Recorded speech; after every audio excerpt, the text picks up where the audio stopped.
All right. So currently, the drinking age in the U.S. is 21 years old. I'm gonna tell you a story about why I probably shouldn't be 15 years old. All right. So about 10 years ago, me and my three friends, Casey, Ben, and Luke, decided to do some underage drinking. Um, so the plan was we were gonna camp behind my parents' backyard, and they had a big backyard, like 50 yards long, and then we set up a tent, and there's like some woods back there, and then we're gonna go fishing down by the river, which is probably about another 300 yards, and we got a bottle of vodka, 100 bananas, so it's called. If you guys have heard of that, and basically it's banana flavored vodka that's 50 proof. And one of my friends' older brothers got it for us, and so anyway, so Ben and Casey head down to the river, and Luke and I are still setting up the tent, and we meet down there with them about like 20, 30 minutes later, and Ben had already taken 5 shots in like 30 minutes. So it's like that's it's probably not good. And so we're sitting there for about the next hour, and Ben's just getting like really drunk, just falling out of his chair, and we're like cut him off.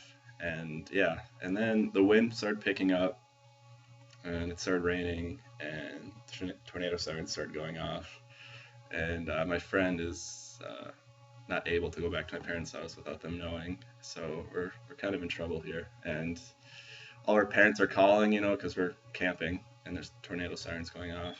And so we started heading back to the tent. All three of us have to carry Ben, and we're all covered in mud because he's like falling in the mud and it was raining out. And so yeah, so we get back to the tent. We're trying to plan what to do, and we tell all of our parents that are calling us, we're gonna stay at my house. And but the problem is, which we probably could have done that, but the problem is that Ben's mom keeps calling and he can't answer the phone.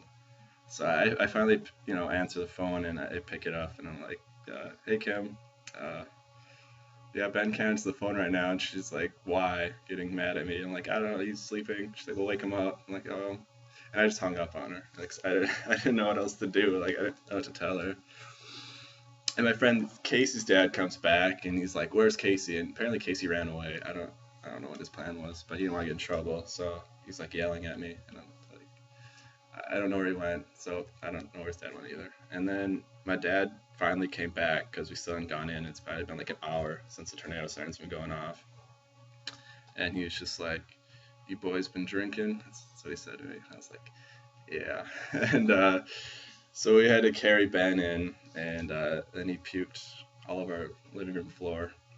And yeah, and then their parents came and picked him up, and my dad and I had to go pick up the tent, and yeah, I had marching band that weekend that I couldn't go to, so it wasn't that bad.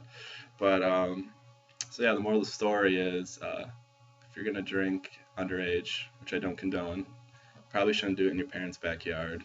You should probably check the weather, and probably shouldn't take shots of 100 proof vodka. That's my story.